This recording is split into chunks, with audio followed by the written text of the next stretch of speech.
Oi pessoal, tudo bem? Estamos aqui mais uma vez para o nosso estudo bíblico. Como todos sabem, nós temos feito o estudo panorâmico da Bíblia, livro por livro, tá certo? Eu estou com esse novo programinha aí, né, de gravação e edição de vídeos, para ficar mais didático. Como vocês já puderam perceber, e eu vou maximizar aqui essa tela, vocês puderam perceber, nós começaremos, né? Hoje é o início de um estudo na carta aos Hebreus. Desculpem.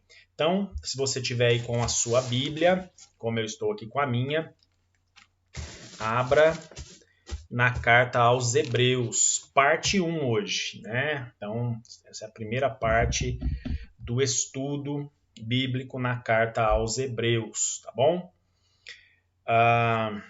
Espero que todos vocês estejam bem, sempre tenho dito isso aí nos vídeos, nas gravações de devocionais, enfim. Tenho dito isso porque realmente vivemos um tempo difícil, né? Um momento atípico, fora da normalidade. Bom, carta aos Hebreus. Eu não disse carta de Paulo aos Hebreus. Por quê? Porque a gente vai ver que a autoria da carta aos Hebreus é uma autoria diferente, né? Não existe nem consenso em relação à autoria da carta aos Hebreus, tá bom? Então, em primeiro lugar, que a gente vai passar a estudar aqui é uma introdução à carta aos Hebreus, tá bem? Primeiramente, gostaria de dizer que essa carta foi escrita a cristãos que corriam risco de perder a sua fé em Cristo, tá bom? Vamos lá. Hebreus 6, verso 4. Hebreus 6, verso 4. Abriu aí a sua Bíblia, eu abri aqui a minha. Tá escrito assim, ó. É impossível, pois, que aqueles que uma vez foram iluminados e provaram o dom celestial e se tornaram participantes do Espírito Santo e provaram, segue aí no verso 5, e provaram a boa palavra de Deus e aos poderes do mundo vindouro e caíram, sim, é impossível outra vez renová-los para arrependimento, visto que de novo estão crucificando para si mesmos o Filho de Deus e expondo a ignomínia. Então 6:4, na verdade, aí a gente vai, inclusive eu vou fazer uma alteração aqui, 4 até o verso 6, tá? Melhorando aqui, né? 4 a 6, melhor assim. Então, a carta foi escrita a cristãos que corriam risco de perder a sua fé em Cristo. Bom, estavam desanimados. Então vamos lá, 12, Hebreus 12, vamos lá, abra sua Bíblia aí, eu abro aqui, 12 versos 12 e 13. Eles estavam desanimados também.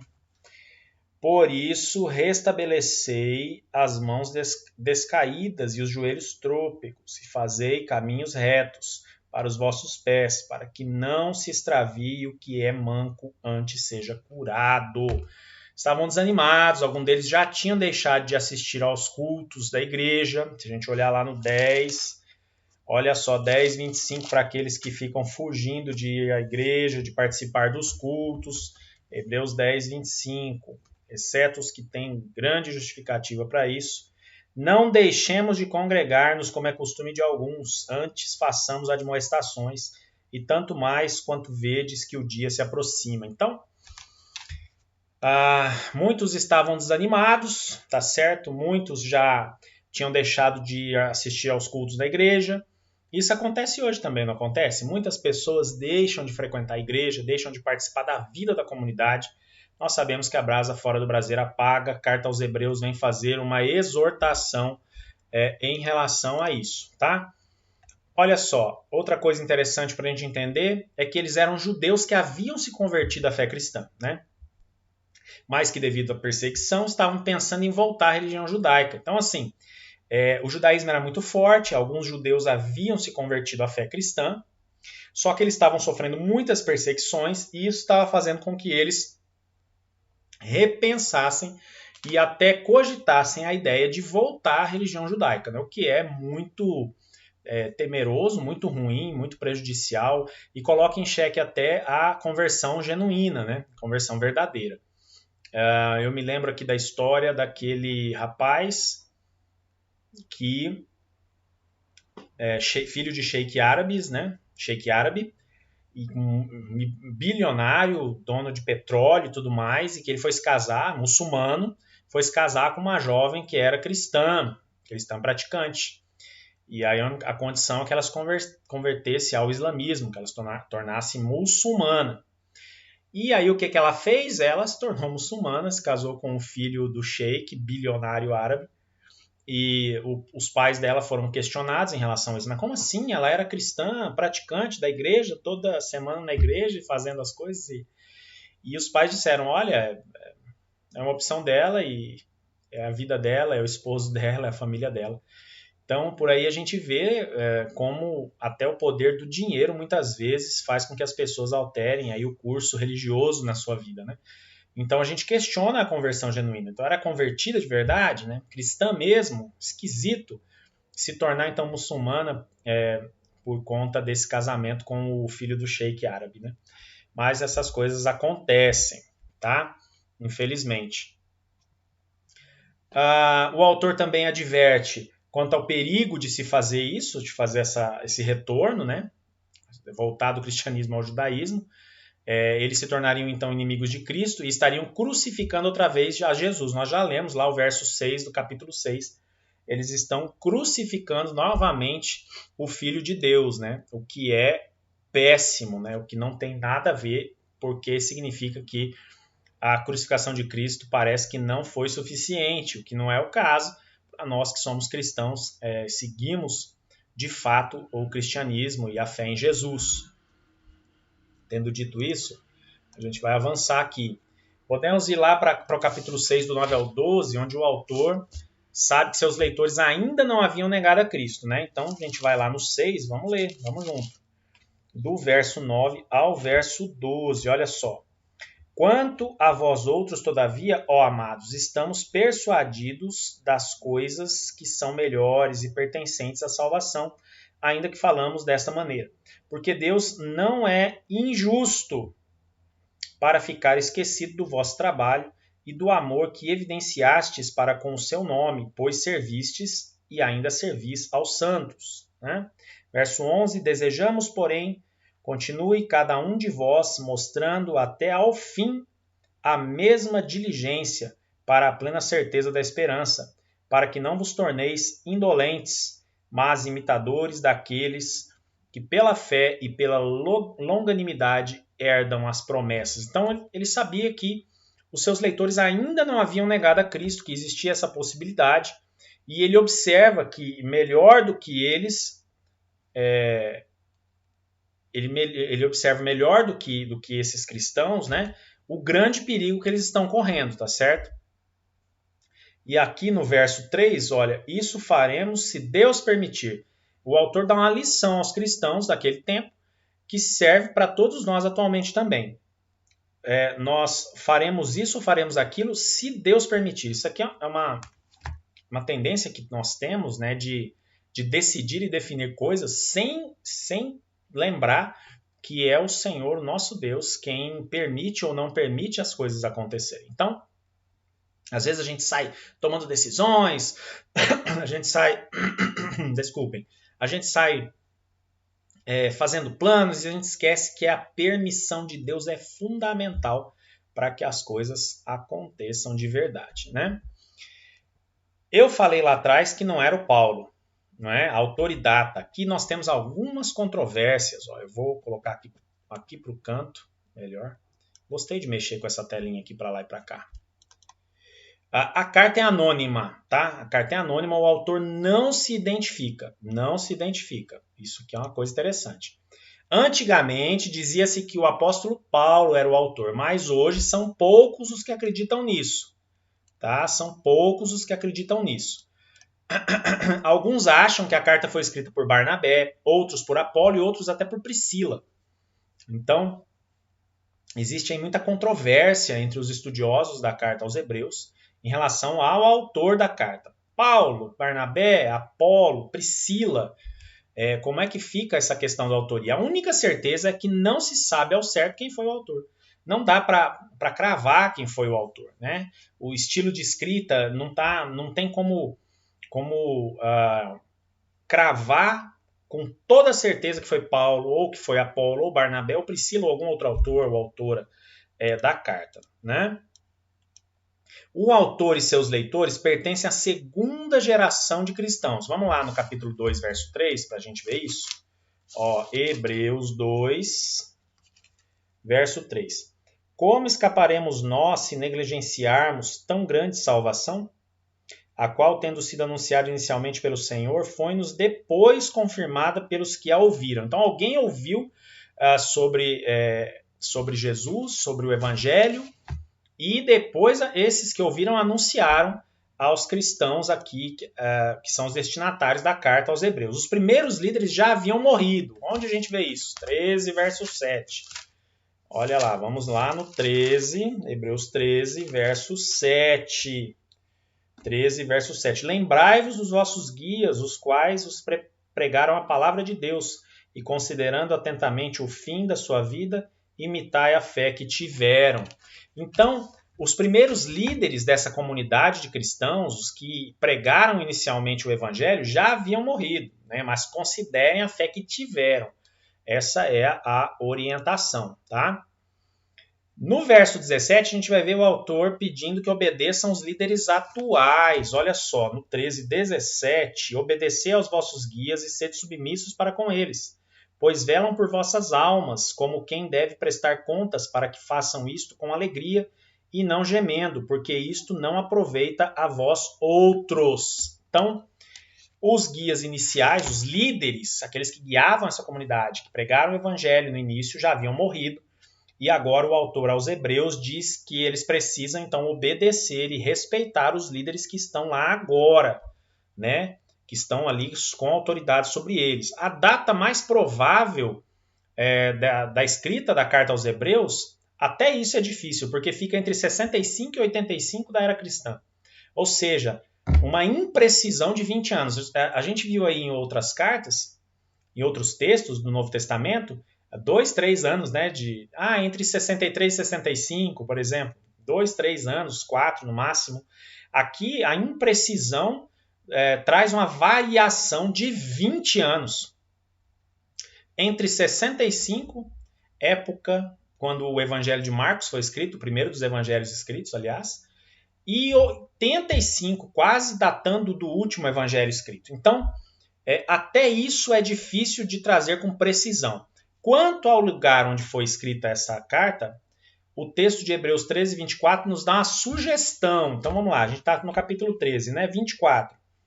Saudai a todos os vossos guias, bem como a todos os santos. Os da Itália vos saúdam. A graça seja com todos vós, verso 25.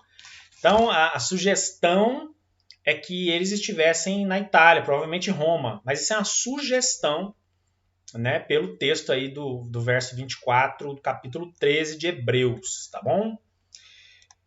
Pois bem, em relação ao conteúdo da carta aos Hebreus, a gente vai fazer aqui um exercício, é bem estudo mesmo, tá? Tem caderno, caneta, anota aí, ó. A gente vai fazer um exercício de divisão da carta, né, aos Hebreus.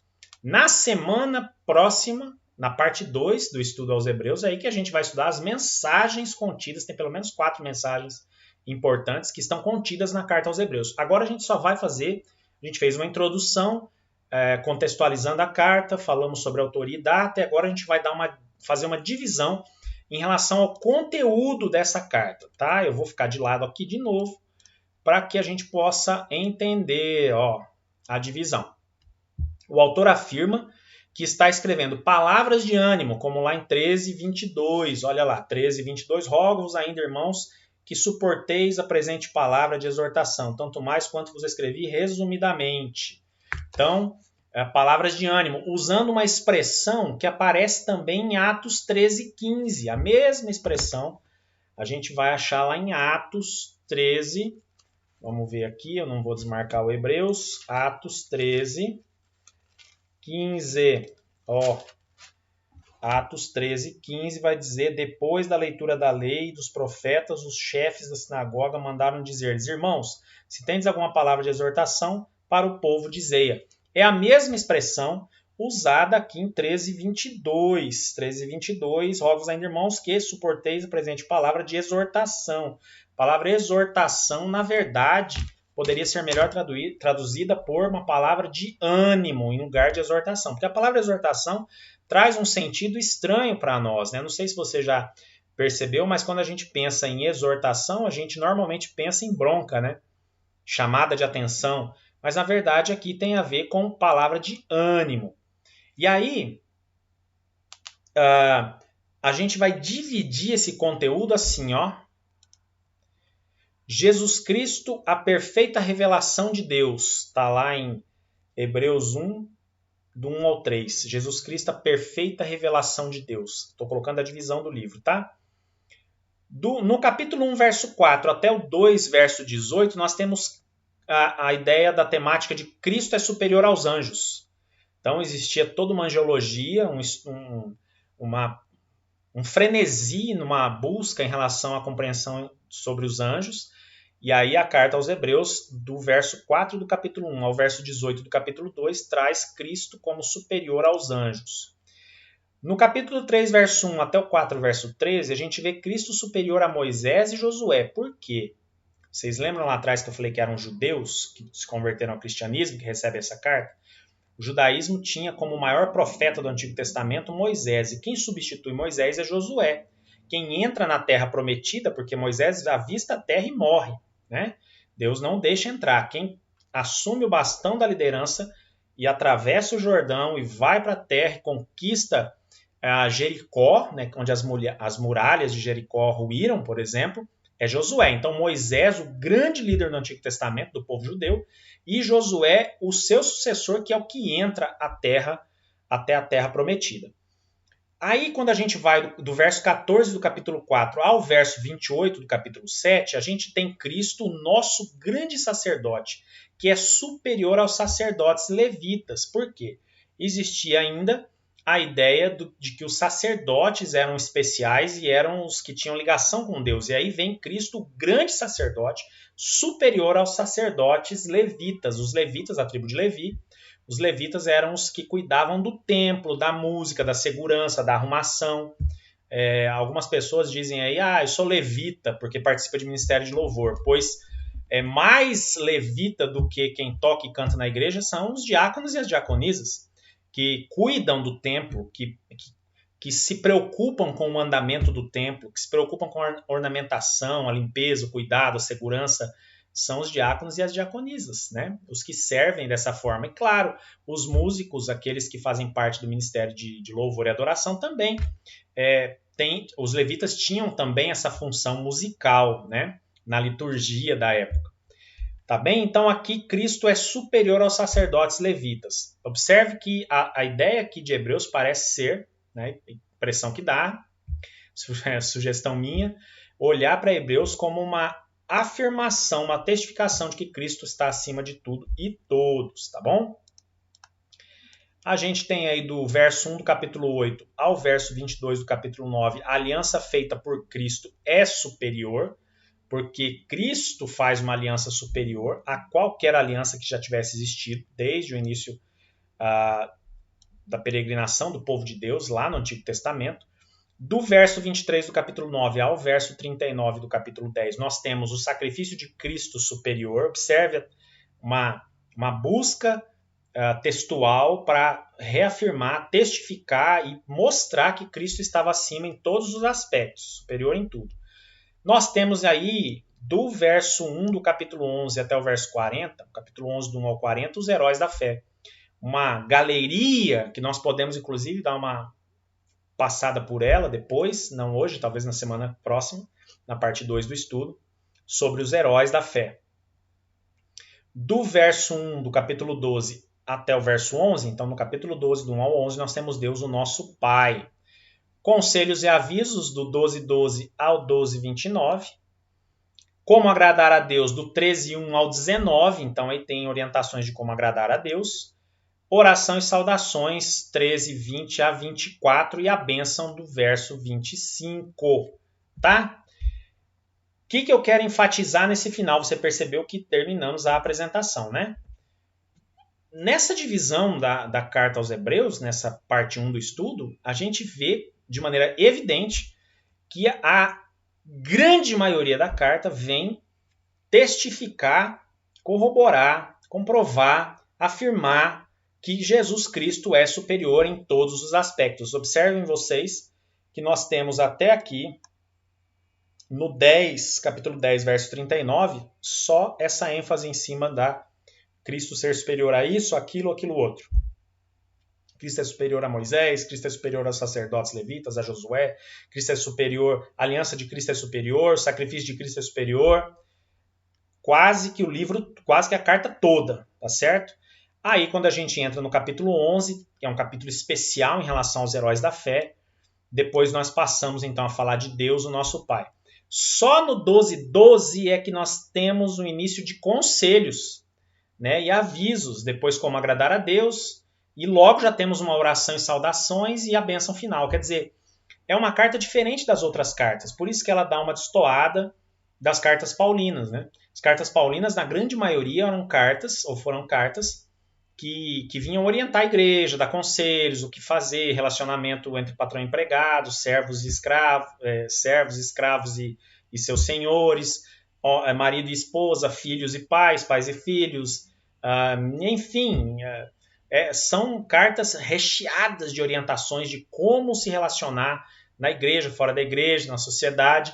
E a carta aos Hebreus vem com uma outra ótica, um outro objetivo, alguns dizem com uma pegada diferente, né?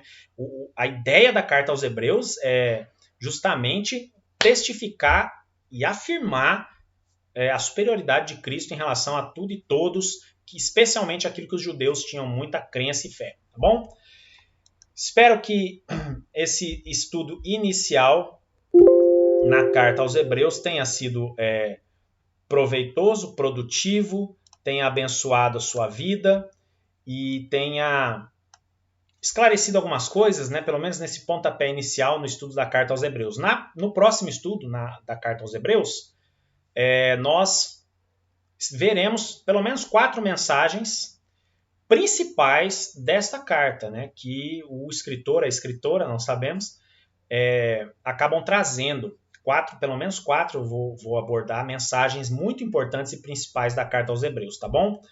Eu agradeço novamente a paciência de vocês, porque vocês já observaram que eu estou com esse novo aplicativo, que é, na verdade, um programa de gravação e edição de vídeos. E aqui nós conseguimos ver 23 minutos de estudo, tá de bom tamanho.